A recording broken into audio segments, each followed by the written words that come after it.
Hi everybody, welcome to Front Up. I'm Gino Gang, sitting in for Whitey Willauer. And I'm very happy to introduce to Nantucket, Phyllis Slattery. Hello, Phyllis. I'm happy to be here. Thank you. Nice to see you again. I've seen you for years. Right. You've been out here for, how long have you been here? Let's see, I think we bought the house in Nantucket maybe 30 years ago as a summer residence. But I have been here now for about 17 to 20 years, full-time. Full-time, 17 to 20 years. And what do you do out here? What I do out here is I teach stress management, and I also have been a massage therapist for many years, although I'm doing less and less of that. I did neck and shoulder massage, for instance, with the Nantucket Bank for 10 years. Specifically for the bank? Specifically for the Nantucket Bank. They would bring me in once a month to massage all the different people at the bank that wanted to sign up for a 15-minute massage. Gratitude from the bank. Wow. And then several times a year I would teach maybe 3 or 4 stress management workshops for the bank. Boy, that's... I also did the neck and shoulders for Lucille Jordan's Whoa. business. Now, why aren't you doing that anymore? I'm not doing, first of all, I'm not doing the bank anymore because the bank has dramatically changed Yes, as of several weeks ago, right. being at Bill Horahan's wonderful retirement party. Lucille Jordan sold her business, and real estate isn't exactly what it was. Right. So that, and as far as full body massage, being almost 73, I don't do that much anymore with the full body. I do some of it, but I used to take this 40-pound table and throw it around like it was nothing. I had You still look pretty good, though. Yes, I am. I mean, I was, shape. you know, you guys were talking about being at the gym. I did my Pilates with Lisa Lattes this morning. Right. Yeah, so I try. I think what for instance, studying stress management so many years ago, because I graduated from college in '61 after I spent a couple of years in the convent, so I really was a product of the 50s. The convent? The convent. Can we talk a little bit about that? Yes, we can talk about the convent. What now? How long did that last? That lasted 3 years. I grew up in Quincy, Massachusetts, south of Boston, and I had the Sisters of St. Joseph in elementary school, which really scared me. I was very afraid of those nuns. Okay. But that was way back. I'm sure the Sisters of St. Joseph now are lovely, wonderful people. Why did they scare you? Well, I think I was looking at one of my grandchildren recently who's 5. When I was 5 years old, I was in the 1st grade. That was back when we didn't have preschool, you went into the 1st grade and that was your first experience in school. And I can remember the nuns talking about hell. And if you were naughty, which I think I probably was talking too much back then, you would go to hell. Oh, yeah. You know, so Nothing hell and damnation. Hell. Oh, sure. Now, when I went to high school in Braintree, Massachusetts, and they had Sisters of Charity of Nazareth, Kentucky, and they laughed, and they played basketball, and they were fun. So I graduated from high school, went to Boston College for 1 year, and then decided that I was going to go be a nun. Did you know this while you were when did you realize you wanted to be a nun? How old were you? Probably all through school with sisters. They were always telling you, you might hear the call, you might hear the call. Oh, but yeah. I would say it was probably the end of high school and into college that I thought about it. And so I entered the convent. Did your parents want you to do it? In Kentucky, no. Okay. No, they didn't want. I was the youngest of 3, their only daughter. They didn't want me to go be a nun far away because to them Kentucky was far away. Did you get the call? I would say that I was interested enough that I wanted to go be a nun. So that could be considered the call. And in hindsight, it's kind of hard to look back that far and go, did I really hear it? No, it really is. But the wonderful thing about it is when I was at Boston College, I talked to a Jesuit over there, and I talked about whether I was going to go in the convent or not. And he also said to me at that time, he said that he believed that some people were called with a temporary vocation. So that obviously if you go in the convent and you feel it's not for you, then you come home. So it wasn't like they were going to get me and I couldn't leave. Oh, okay. And actually... You knew that Yes, Yeah, okay. yes. And the convent was a wonderful, beautiful, fabulous experience in my life. Where was it? Nazareth, Kentucky, which Oh, is okay, I see. outside of Louisville. Right. And I was Beautiful there area. for 3 years. And what happened was after 3 years, it was time to make final vows. We had made temporary vows, and then it was time to make final vows. And when they said, we're going to now prepare you for final vows, I said, excuse me? I think I'm going to go home. The final, and I went home. But I would back up for a minute to tell you that where I was in Louisville, Kentucky, Sisters of Charity of Nazareth, was at a college, and there were a lot, at that time the nuns in Louisville were educating a lot of women from South America. So when I entered the convent, I was going to college during those years, Right. within the convent. It was just a beautiful, wonderful experience. It's still with me. I mean, Sister Mary Xavier is still in there somewhere. So you're a Right. practicing Catholic. I'm a practicing Catholic, yes, but There's always that but with the Catholics. well, with the Catholics, I Just kidding. You know, I know, but I hear people say, you know, hi, my name is Mary. I'm a recovering Catholic. So, yeah, well, yeah. and I yeah. mean, I have a lot of issues with the hierarchy of the church. All right. And I believe I have friends on Nantucket who have brought me to their temples, Jewish friends. When I was in Bangkok, I went to the temples in Bangkok. So I believe this. Sounds like you might be a Unitarian. Listen, I'm happy. You know, it's all Sure. we're all. I feel. Sure. And- So take us from that point to stress management. You were saying that Yes. you were working out. Obviously you feel that Right. you can control stress by exercise. Is that That's one of the tools. That's one of them. That's one of the tools. Talk to us more about that. What happened was I went back to school and finished my education at Boston College. Taught the first grade for several years. Became married, became a mother, had a group of children, and my first child was born with severe brain damage. And subsequent to having all these children, I'm going off in my mind. I got into stress management because of the fact that I had a mother who had a cardiac condition. I had 5 children. My firstborn, as I said, was born with severe brain damage. He was in a wheelchair.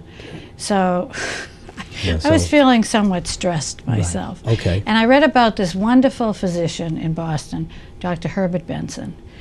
And he was giving a lecture at Harvard Medical. And I got on the T from the South Shore and went in to see him. And I was just dazzled by him. I was fascinated by everything he knew. I had my degree in education. I had to go up. I'm one of those people. I had to go up and say hello to him afterwards, tell him how I loved it. Told him my mother was a cardiac patient. Benson is a cardiologist. And he said, I'm doing a program for people with cardiac problems. Why don't you bring your mother? I said, she's too sick. He said, why don't you come? So it was a 12-week program at that time at New England Deaconess Hospital. I went for 12 weeks, and subsequent to that 12 weeks, my dear son, who was handicapped, died. And I eventually went back to study more. Stress isn't a big enough word for anyone who loses a child. Oh, right. But I went back and I did another program.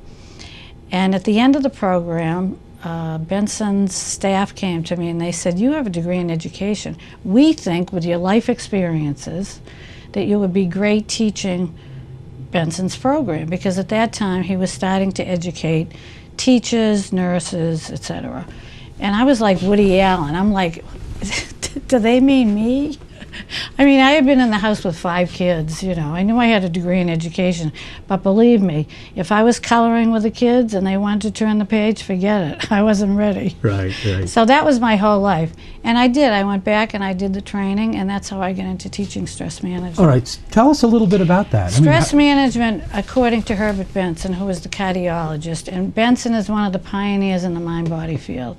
He is now obviously affiliated with the Nantucket Cottage Hospital because of our affiliation, and he was here recently giving a lecture. So I did the work with him probably 25, 28 years ago.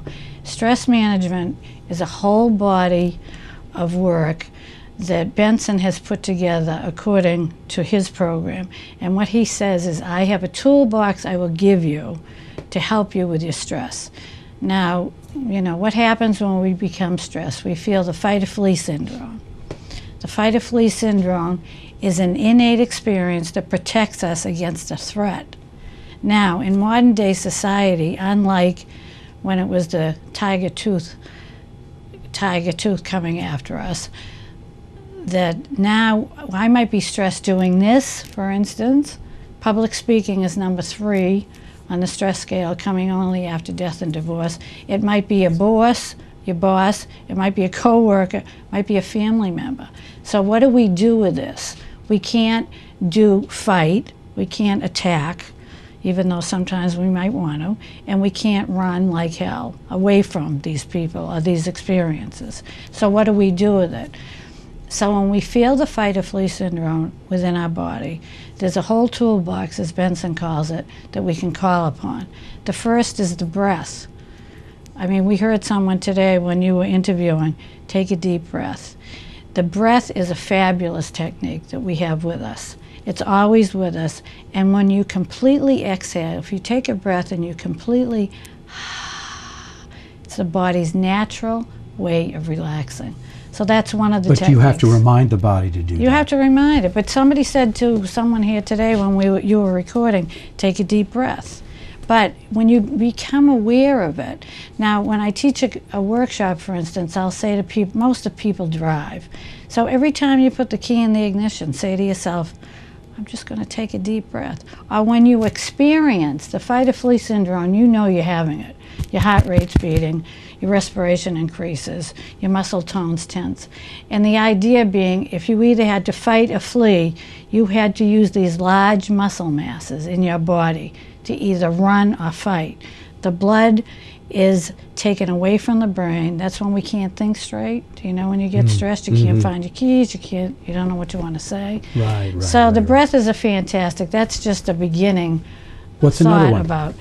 Another technique is cognitive restructuring.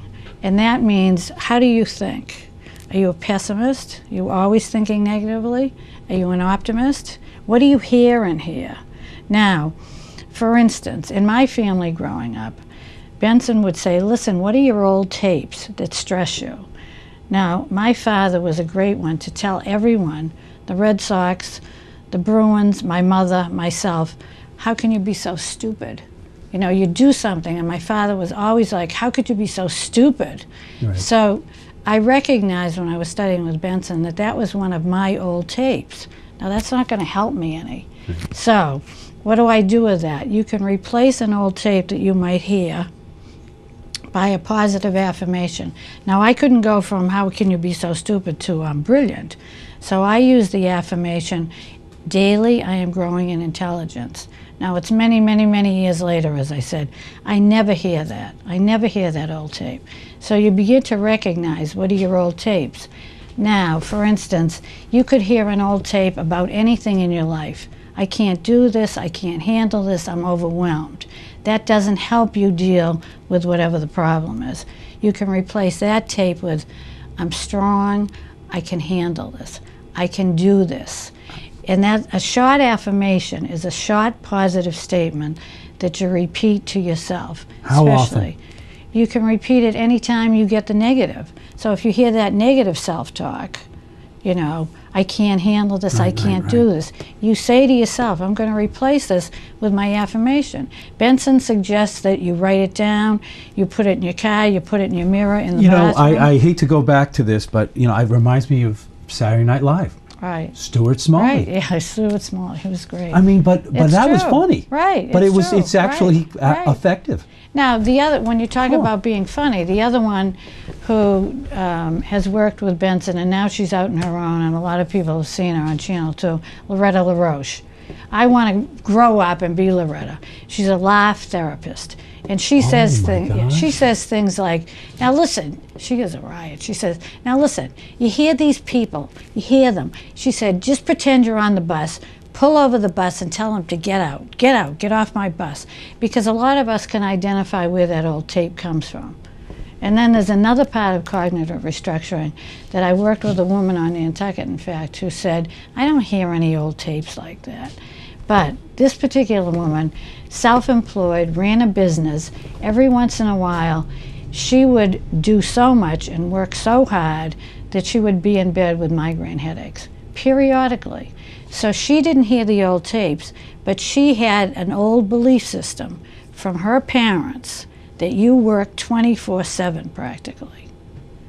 So we had to work with that, and she recognized that when we talked about it, that, you know, why do you work so hard? This person happened to be single, she had no children, but she got the attitude from her parents who had 3 children growing up in the Depression, that you have to work 24/7. She didn't have to. So it might be an attitude we've picked up, so that we have to restructure our thinking around something so like this that. toolbox, which you meant earlier, you mentioned. So you got breathing and these affirmations. Right. That you, And exercise is another. Exercise is another one. The exercise... Because the body-mind thing? Right, the body... Well, exercise produces the endorphins. The endorphins make us feel good. The endorphins create the feel-good that gets us would up maybe and going. allow you to Well, say, hey, I can beat this. Right, and not only that, it just makes us feel good. You come out, you know, now I went to Lisa Latte's this morning, which I'm a dropout from Pilates, so now I'm going back. Because what happens, I mean, if I don't exercise, my mental state is not so great, and I know that the endorphins are a physiological response that can make me feel better. And also the endorphins help with any kind of pain that you have. Wow. So that exercise is such a difference. And I know for me, it's just wonderful. It keeps us going. Yeah. It's great. So you've got the exercise, which are producing the endorphins. Right. You've got the breath. You've got the cognitive restructuring. Laughter. Laughter is another fabulous, fabulous tool. Now, when I do the workshops, and I have some with me if you want to try them before we end this, I give out the red noses. Sure, let's. You mean right now we could do it? Yeah, they're in that blue. Let me.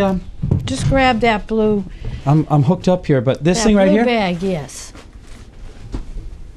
So anyway. Yeah, well, let's try one of these. So anyway, laughter. People get to see this. Laughter not only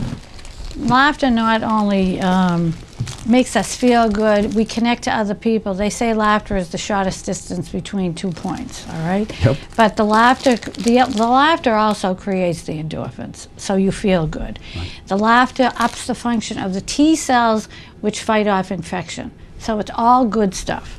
So I hand these out. I got these from Loretta LaRoche, and you know, you see these around.